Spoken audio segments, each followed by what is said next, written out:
Ainda nas notícias do governo de São Paulo, Tarcísio de Freitas acelerou o processo de regularização de terras devolutas, com desconto de até 90% para os ocupantes. As terras devolutas são áreas públicas ocupadas irregularmente que nunca tiveram uma destinação definida pelo poder público e em nenhum momento tiveram um dono particular.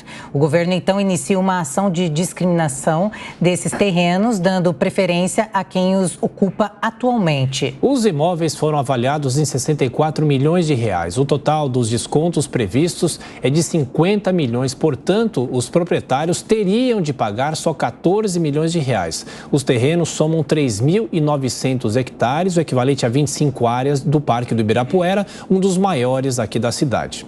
O órgão responsável pela análise do negócio é a Fundação Instituto de Terras do Estado de São Paulo, que já considerou aptos 10 processos de regularização com base na lei. A legislação aprovada pela Assembleia Legislativa de São Paulo em 2022 e sancionada na gestão de Rodrigo Garcia está sendo questionada pelo PT e pelo MST. Nelson Kobayashi, em relação a isso, o governador de São Paulo acerta a adotar essas medidas. São medidas polêmicas em relação à terra que foi invadida, mas agora essas terras podem ser passadas para essas pessoas, é isso?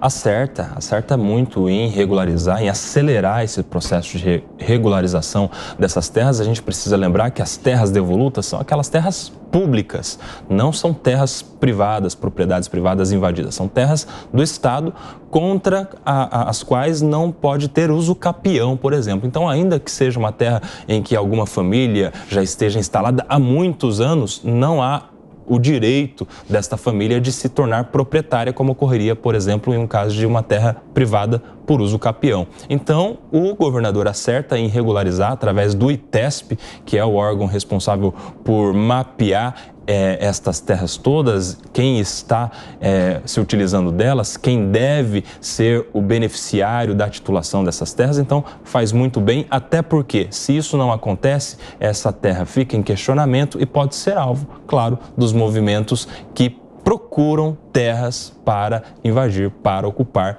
e se utilizando dessa manobra para chantagear muitas vezes o governo e fazendo força aos movimentos de MST, por exemplo.